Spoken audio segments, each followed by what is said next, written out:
how adults communicate about emotions, I think, is a big reason why our generation ended up in a lot of mess. Why all this conflict? Why can't we just talk?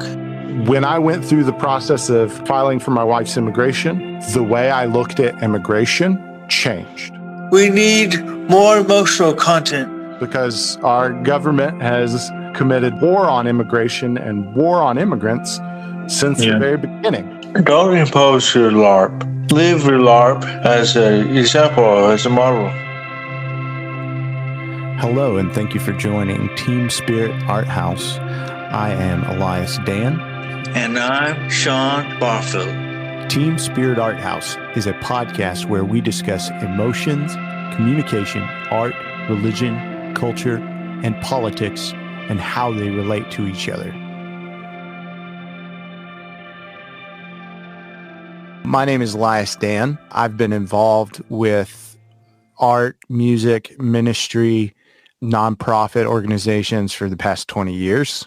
Was an evangelical Christian for the majority of my life, poured my entire life into ministry, mission work, church leadership, church administration, church fundraising, just about anything you could do in a church, being involved in all of those things.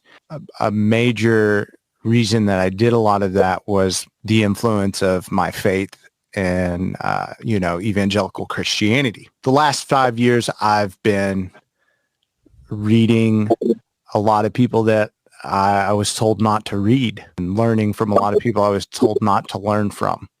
It's changed my views on Christianity a lot. Got really interested into the occult and understanding where occultism intersects with Christianity and evangelicalism in particular in the United States. That is where I met my friend Sean. Sean has been incredible at simplifying a lot of ideas that I've found in occultism, ways to understand how religion works and how spirituality works and why people feel the way they do about those kinds of things. I think that the more we can use these ideas that Sean's been developing, the easier it will be to talk about religion. Sean's been a big part of keeping it together for me the past 3-4 years. I've had a really rough and long road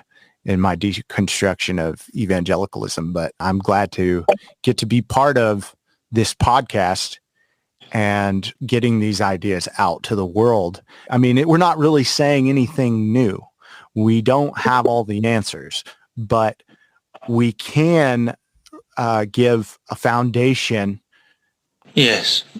So, Sean, thank you for setting up this podcast and inviting me to be a part. So April 22nd of 2022, you had a stroke, and I can't imagine. Here's the thing.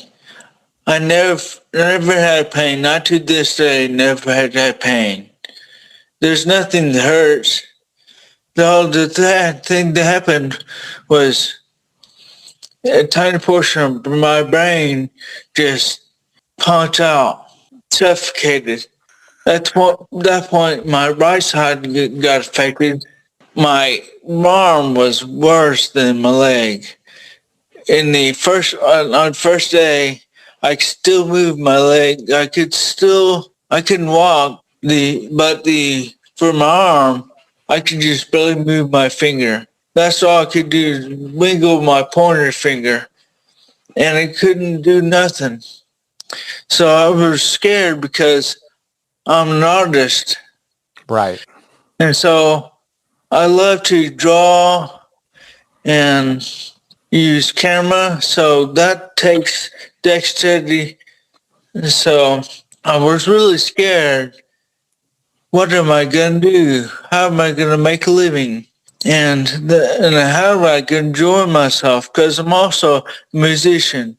So to lose use of one hand is crazy. So my main hand is gone for the time being.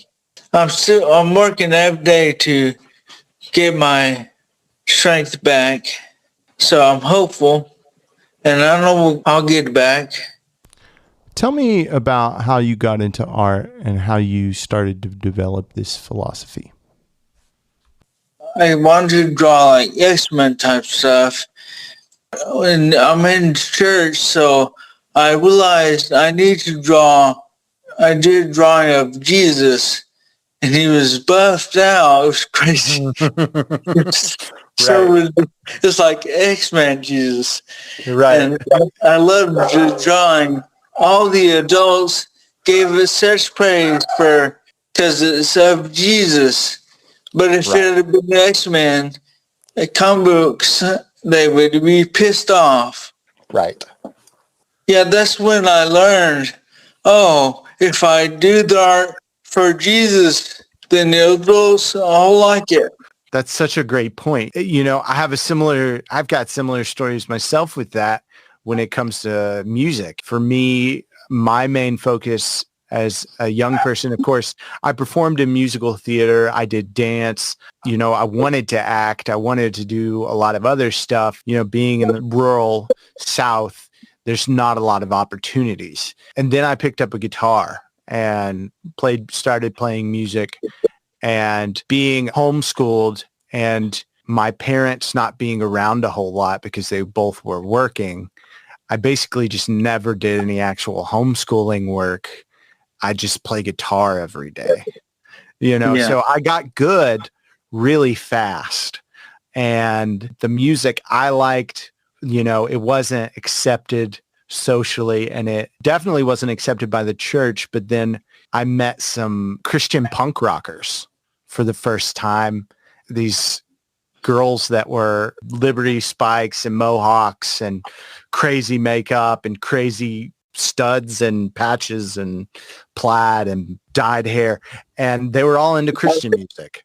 And so they showed me hardcore music. They showed me Christian metal and kind of showed me the Christian equivalents of the bands that I liked at the time. Being 14, 13 years old, I was into AFI and Linkin Park and groups like that. And what year is this you're talking about? 2003. I got into Christian hardcore and Christian metalcore and wanted to play in bands. I also discovered if I said it was Christian, if I wore a Christian t-shirt on stage, if I talked about Jesus from the stage, especially adults would be a lot more open to letting me be creative. Yep. And so I also believed that it was ethically right at the time. I thought it was the best thing for me to do in my journey growing up. And it helped me develop a worldview where my creativity could be celebrated. Little did I know, a lot of that was smoke and mirrors. Played in metal bands, I toured, and I did all kinds of stuff. I worked at music festivals. I played at music festivals. But yeah, that's such a good example of how art symbols in certain social groups have lots and lots of power.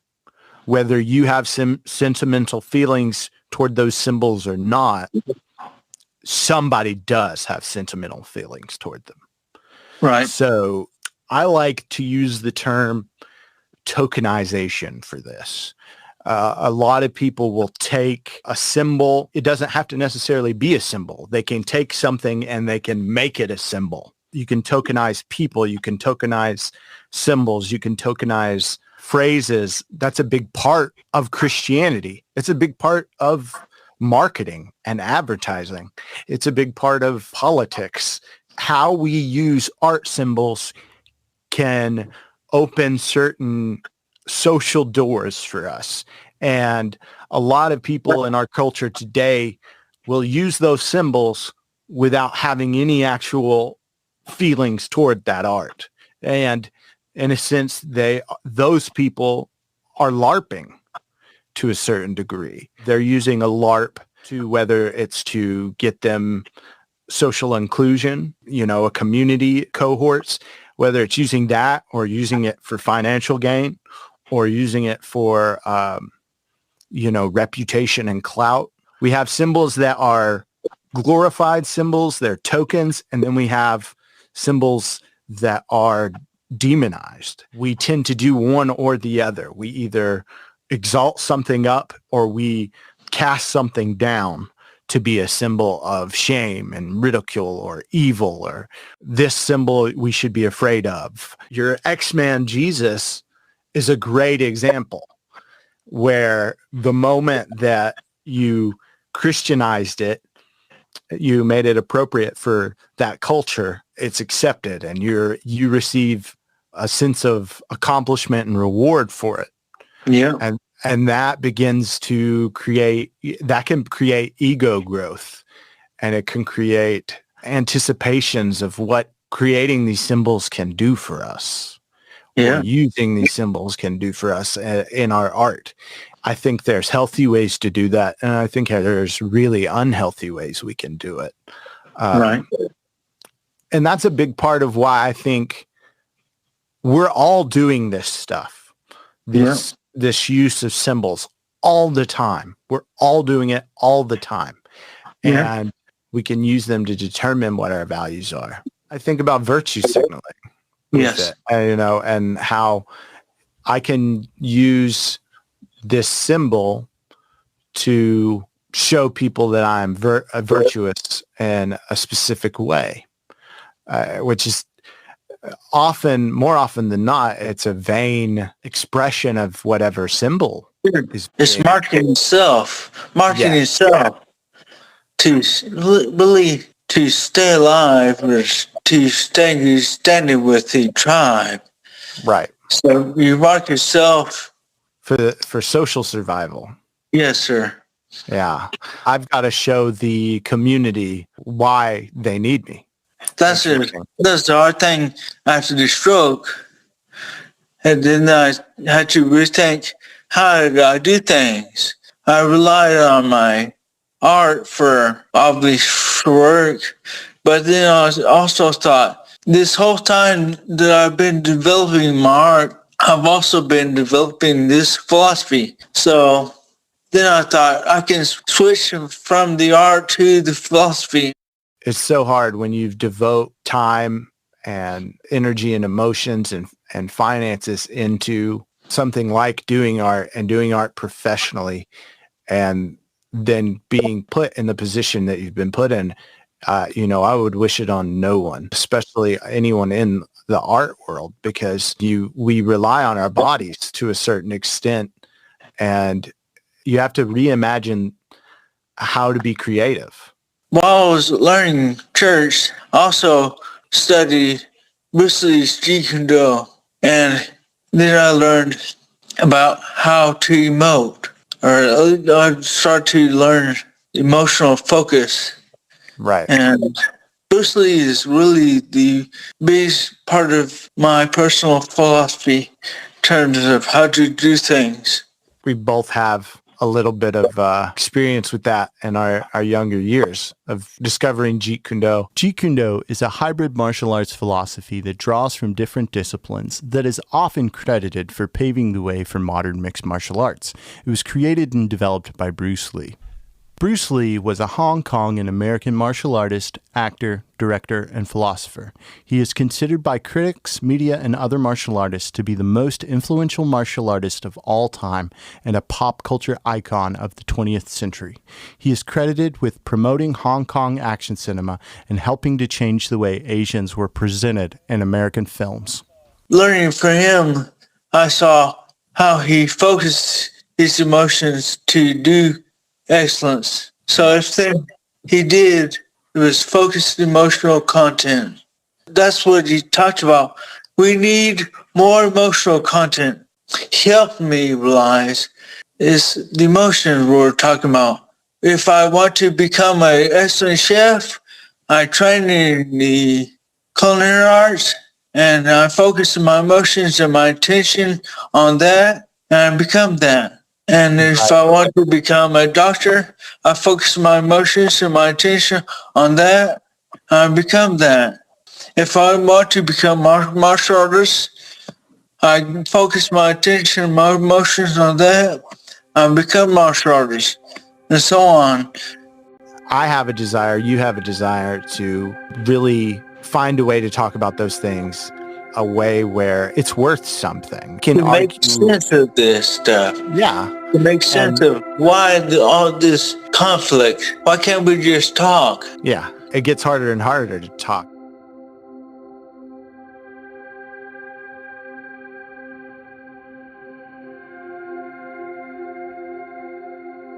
Today we're going to talk about emotional structure. And we're going to start with Clifford Geertz.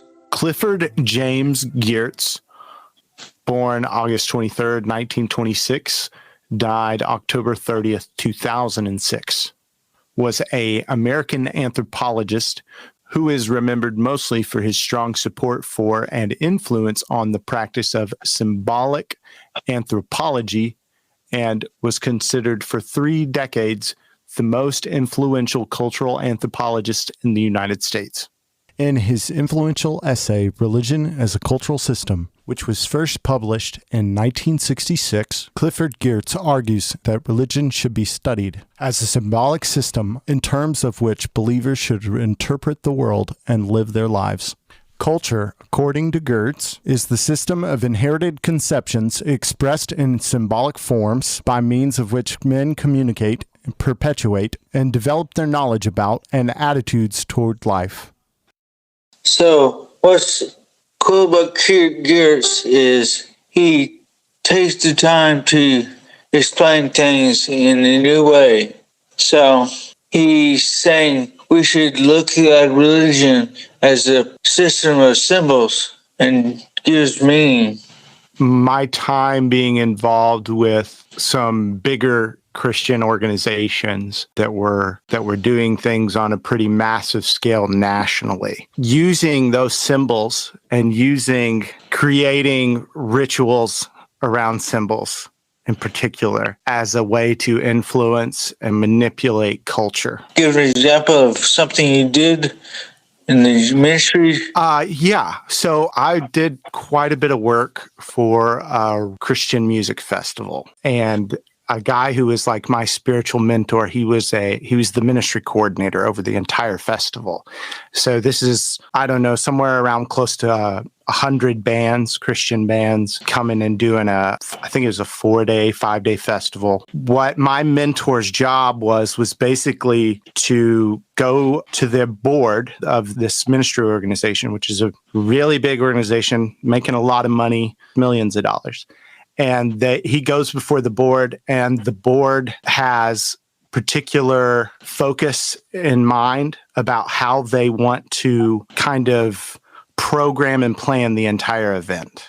Okay. So, the board is doing deals and meetings where they're meeting with various organizations. I mean, we're talking about big nonprofit organizations, nonprofits like World Vision, stuff like that. And them not in particular, but, that's the level of nonprofit we're talking about. We're talking about global aid. So there might be meetings going on with these global aid groups. It's basically a big sales pitch for the nonprofit event. So it's corporate sponsorship. And they use ministry surrounding that corporate sponsorship. For instance, I'm sure you could think of maybe a nonprofit organization that has child sponsorship. Okay. They will program the event to try to get as many people in the audience at the festival to sponsor children. And they will do ministry times, and they'll have kids come up on stage and share. It's kind of like a big thing that you see in the nonprofit world, but they're doing it on a consumerist scale. We're talking about a music festival where there's thousands and thousands of dollars shuffling between band merch and whatever other vendors are at this event. They play the songs and they share the powerful stories, and they take people and imagery, and they get into that symbolism. I'm talking about something probably a more modern. When I'm talking about symbols here, it's doing essentially the same thing that iconography did in the past with religion? It's value systems through symbols. Yeah. So we put a value system to what we see, like they're also through language. So when we read, that's through sight. And so everything we do through art and through language, that's all visual communication. And we created a value system with that visual communication. So this thing is worth more than that thing. When we think about Christian iconography and Christian symbolism, there's a lot of that symbolism that is wrapped up in creating an emotional response in people to take their money. I'm not questioning whether this nonprofit's above board. They could very well be so. I'm not questioning anything about the integrity of what said nonprofit might be doing with that money. But what I am saying is they're using those emotional responses that we can trigger through the symbols, right? And this is what's so strange to me about when you start to look at the way thinkers and philosophers talk about magic, we start to see that the psychology around those things is very much the same thing that's going on with Christianity or the same thing going on in this other religion. It's just a different manipulation of the symbols and the stories. Right. It's all part of psychology. Yeah. That's a good point. It's all psychology.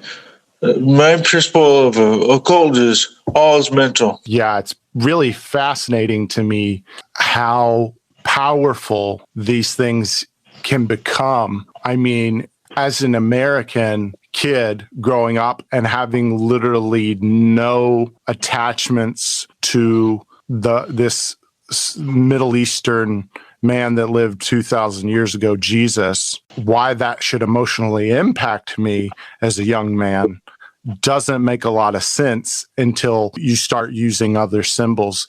For instance, if we start using nationalist symbols and we take those nationalist symbols and we pepper them into religious stories or religious symbols, and the more that those lines blur and cross, you can take a story like Jesus, and I've now, as an American kid that's completely detached from that, can now have an emotional attachment to it and develop very, very deep emotional attachments, not only to the religious inclinations and the religious stories and myths and practices of that culture, but that can grow hand in hand with like the nationalist stuff that gets placed in there. Cohort. So in order to form cohort, we create language and teams. Yeah. And then we create rituals like holidays and celebrations. And we create an emotion, a mood, how we feel about things. And so, that process goes through all cultures. It's not just religion. It's also politics and bands, everything, like films. We develop these emotional structures of what we think, how to behave. All of these ideas about how and why should we behave the way we do, they've become very, very convoluted. All of those things, all of these reasons that we have in our stories and narratives, whether they be religious or political, even culturally or pop culturally, we begin to divvy up and subdivide all of this stuff into subcultures and then subcultures of subcultures. And the human brain just does it. I don't know why, but it's very easy. There's an overwhelming need to create cohorts and to build a community that will do whatever we think we have to, whether it's for an individualistic preservation or the preservation of a group. We're willing to do just about anything. I agree.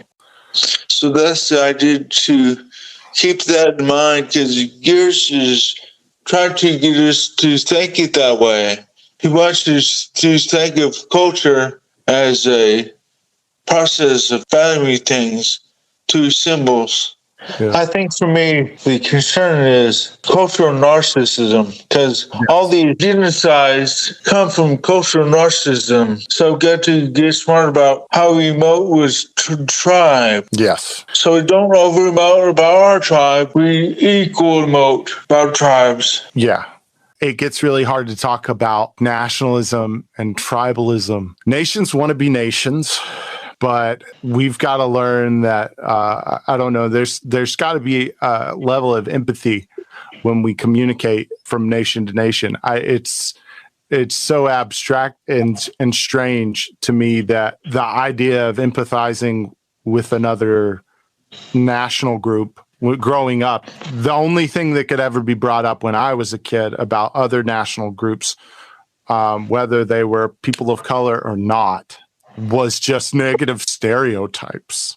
I think there's more reason to that than just people being maybe racist. I think a lot of it might have to do with the political ideologies, and that maybe that there are some people here in America that are very, very threatened by those ideas, and so we need to start also looking at why people develop biases the way they do, especially racial biases. Every time people talk about race in a surface way, we forget class, and we forget the various issues of class issues that can fall in place. It's like a great distraction. Right. It keeps us from it keeps people doing nothing about either problem. I am hopeful for the future, but I have a hard time having a conversation with somebody, just about anybody where I live now, because I live in the rural South. It's hard to talk about these things with anybody. So that's why I'm doing this. So I want to make it normal to talk about hard things like emotions, religion, politics. Why is this so hard to talk about?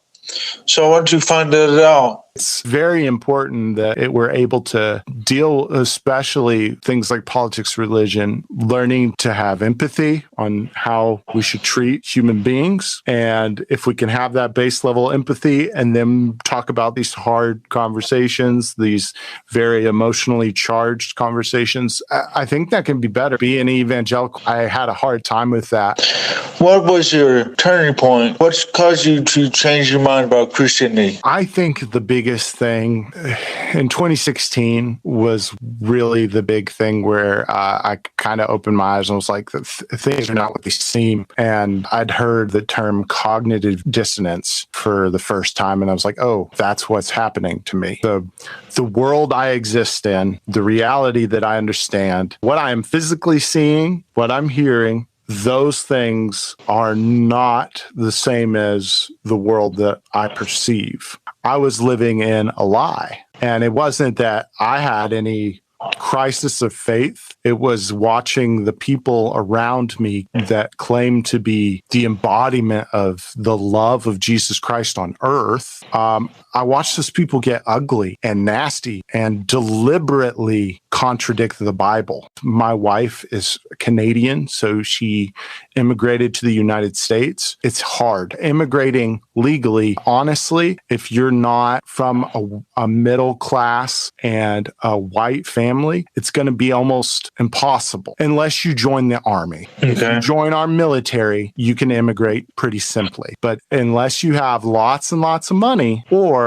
you join the army, my process of getting my wife and get her moved to the United States took about 2.5 years and probably took upwards of 10 grand. When you really start to get into all of the cost, we didn't hire a lawyer either. And that was the thing. We did all of the filing ourselves. We did all of the interviews, everything ourselves. You've got to prove the legitimacy of your relationship. Like I have to prove that I'm going to see her and she's coming to see me and that we're spending time together. So you buy plane tickets, and the free legal advice out in the world about immigration it's bad. There's a lot of people out there that are conning people. When I went through the process of filing for my wife's immigration, the way I looked at immigration changed. I believe that the Bible reflected love toward the immigrant because, the Bible just makes some conclusions about immigration, about people that deal with immigration, people that deal with being refugees. The Bible has some very specific assumptions that it makes. Explain how the Bible has notes about the things. Leviticus 19:33-34. When a stranger sojourns with you in your land, you shall not do him wrong. You shall treat the stranger who sojourns with you as the native among you, and you shall love him as yourself. For you were strangers in the land of Egypt.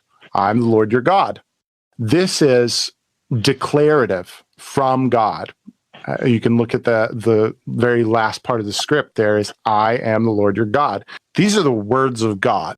America and American politicians, particularly the right-wing evangelical ones, want to try to tap dance around that every step of the way. And they throw PR blanket statement answers at anybody who tries to create conflict with right-wing politician on immigration. You don't get any kind of real infrastructural conversation about how the problems can be fixed. And it's simply because they don't want them to.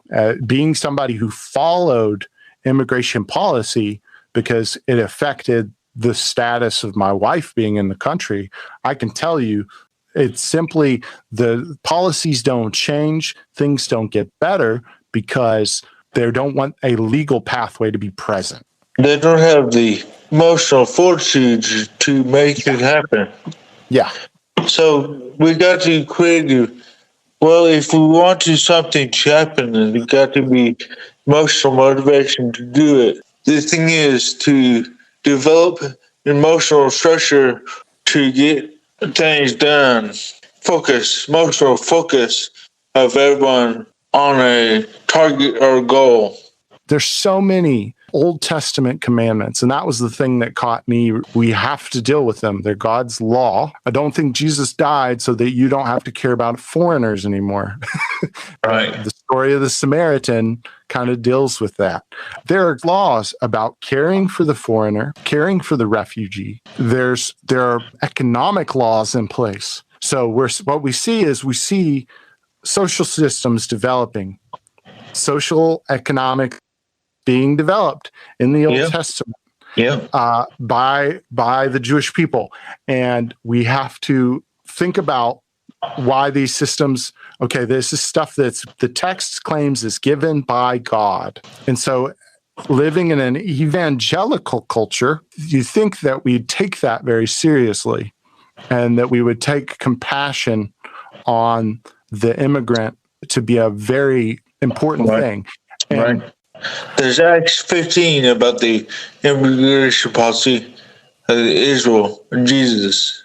The Shema Pharisees wanted strict immigration policy. Don't let people in the nation, don't feed them, don't help them in any way till they go through the whole process of immigration. Paul was being a hard nationalist at first. Then he met Jesus or had this Jesus encounter, and he switched to multiculturalism. And he invited the foreigner, helped the foreigner. Right. And there's a lot of multicultural language and multicultural emoting that the Bible does that we in America, like evangelical Americans, have basically just ignore it because our government has committed war on immigration and war on immigrants since the very beginning. I agree. There's also the Joseph story with the water crisis. Nothing would grow for 7 years. He was supposed to do welfare for everyone, for not just Egypt, but for all the surrounding nations. He's supposed to build a welfare system to help the people survive, not build walls to keep them out. So there's the Bible emoting on behalf of the foreigner, on behalf of human life.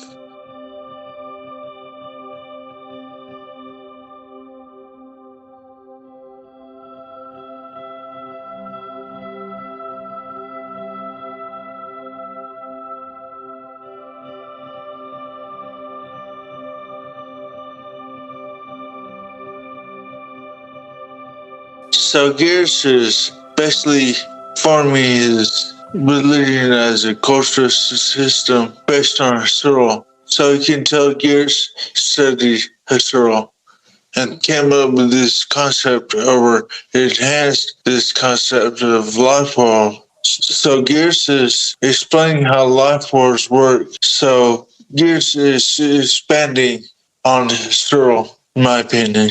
Edmund Gustav Albrecht Husserl, born 1859, died 1938, active years from 1876 to 1887. Husserl came up with the idea of Lebenswelt, or known as the life world concept. The life world concept is used in philosophy and in some social sciences. The concept emphasizes a state of affairs in which the world is experienced, the world is lived. The life world is a stepping stone for phenomenological analysis. When applying the phenomenological method, we begin with what Husserl referred to as epoche, a suspension of our own judgments on an experience. We go through any similar experiences we have had personally and analyze, separating them from the experience we are studying. Husserl gave us 4 steps of application: bracketing, intuiting, analyzing, and describing. When studying or discussing phenomenology, we will commonly run into the concept of intentionality. On the surface, this concept seems simple as a description of our personal intentions. Not only does it include personal intention, but the relatedness it has with the various forms of intention around us. Every judgment fundamentally depends on a presentation, the object of which it is a judgment about. Perception of reality is determined by presentation. And that presentation, whether it is put together by an individual to share to another individual or not, but I would even say it goes beyond that. It goes into how we process reality, like you were saying. When we get up in the morning and we begin to process reality, there's a presentation of reality that is unspoken, unplanned chaos. And we're receiving a level of intentionality, whether it's made or not, that presents itself as unmade. I want to be very careful on understanding intentionality outside of myself, because as I understand intentionality within myself, I mean, that's a pretty easy thing to grasp on to a degree. You can start to break down and introspect, why do I intend on A, B, or C? Because when we talk about intentionality, it can very easily teeter over into self-help stuff and manifesting and things of that sort. That's why I always go to Bruce Lee, because Bruce Lee doesn't dip into, he just says, act on what you know. That's why you study. So you practice intentionality and get good at it intentionally. That's how we master stuff. That's how we master art. That's how we master health. Intentionality is something you do over a long course of time to give the world a shape. So if you punch something over and over and over 1,000 times, then you change the shape because you force your intention a lot of the times. That's how we shape things. That's how I think of intentionality. It's not to get into fantasy. It's to believe in yourself to make you change. Because there's 2 levels of it. There's the level of it that we have in our human will. And then there's a level of it. Social intention. So we have an intention ourselves, but the culture as a group has intention too. There's many, many forms of intentionality creating almost like a snowball effect. Yes. We have people that have intentionality within they've got intentions within the economy. We have a million different free agents pressing their intentionality into the presentation, the life world. That's why I wanted to call this emotional structure, because it's pushing the shape on the world. Because we put a lot into the development of our cohort to our different habits or whatever. So we develop friends we can communicate with, have same feelings about things. or different feelings and grow and change, and that's the sort of thing. So religion is basically a collection of people who try to express a worldview like LARP or Star Wars or Avatar or whatever. Explain how these are all LARPs. LARPing, a type of interactive role-playing game in which the participants portray characters through physical action, often in costume and with props. The term is also used nowadays for being a super fan. Yeah. So a lot of people say MAGA is a LARP. Right. Using a fandom to define yourself, to define your identity. You're acting out a role. Yeah. What the culture expects of you. Yeah. And so that takes us to Gears with his symbology and back to Cyril. So the idea of LARP is the same thing Gears is trying to explain, and Cyril. The idea of LARPing, I mean, who would have ever thought when pop culture started talking about LARPing and started developing the ideas around LARPing that this is a fundamental concept that we do every day. We have all of these different things that this kind of theater that we have to do to have normal social interactions in the world. And so you have to learn how to play a role a little bit. This idea of like fandom, a lot of the way people talk about them now, like it's so weird how we're trying to talk about religion here, and I can't but help talk about a product, the concept of like a movie franchise or a TV show franchise or a comic book franchise. You know, we've got these worlds that we've built or universes that we've built, whether they're in a fictional sense. I mean, that's where things are getting really interesting now in the world, is where we're partaking in this idea of LARPing and a different social interaction than just a fantasy. And there's also online gaming like Elder Scrolls. Yeah. Those are LARPs too. Yes. They're forming life world. And I think we do that in a sense. We LARP on social media. We LARP. For sure.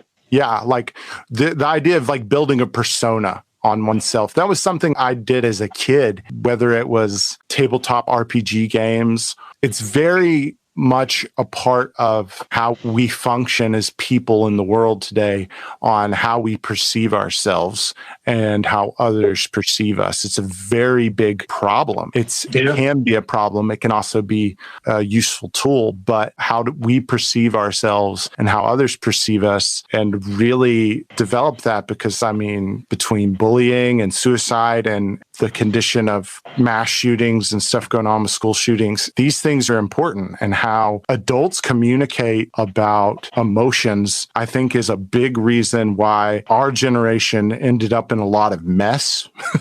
I agree.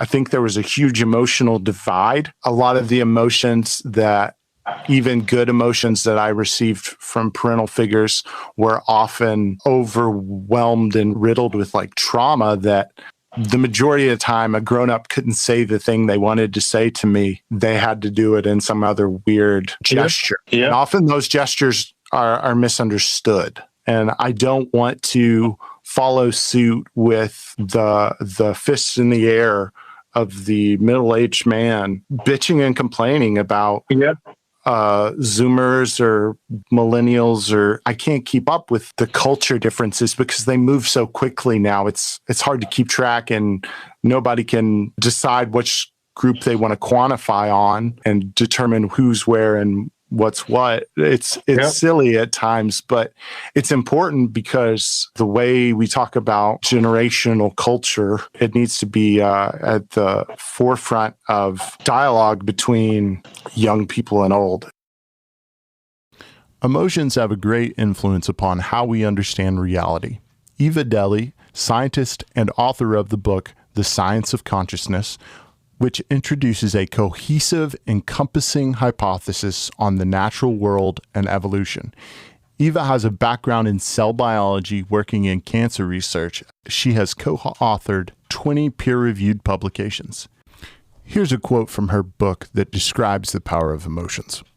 Emotions also imitate gravity. Relationships are analog to the hold of gravity. Our attachments, temporal or emotional gravity, generate an emotional roller coaster, which intimately regulates our mood, the degree of mental comfort. As gravity constricts the body, emotional gravity is a feeling of tightness. Throughout history and all culture, the transitions from emotional gravity, tension, to emotional release, a feeling of spaciousness, have been recognized as pleasurable. It is no accident that we simulate this transition in so many ways. Even crying in difficulty or after a tragedy is such a process. That's what we do when we create a LARP, right? We're creating a world that there's a give and take between people partaking in it. There's this give and take and a level of presentation that's going on where improvisational, yes and behavior has to be part of it. And whenever we have intentions that contradict, let's use evangelical Christianity. Yeah. You get people who claim to be prophets, and one prophet says, I'm receiving a revelation from the Lord, and it says that by this time next week, 100 new people will be within our congregation. And so there's a level of presentation of intention there. Yeah. And he's claiming that a supernatural force is what's revealing that to him. And then let's say we have an apostle within this church who listens to that prophet. Who's to say why they have a contradicting intention, but they have a presentation that they're going to bring it directly after that prophet that is a contradicting presentation of that. And then this apostle says, well, I just got a vision from the Lord and I saw a dragon sweeping in, and we need to be on alert because these 100 new congregants, they're not here for good. They're here for evil. Yeah. So we've got a conflict of intention within this LARP. Like one person wants it to be, says it's a good thing, says it's going to be great. The other person, it's an entirely fictitious idea. It's literally just us trying to build a life world into the people to create hope or to create fear or whatever. The thing I take away from all philosophers is don't impose your LARP. Live your LARP as an example, as a model. And if it's right, it's good, people will join in the LARP. Free market. Presentation of self. Taking up your own cross. Make your presentation personal. You mean it. You live it and mean it. Thank you for listening to Team Spirit Art House. This is episode 1 in our emotional structure series. For more information about Team Spirit Art House, please visit teamspiritarthouse.com.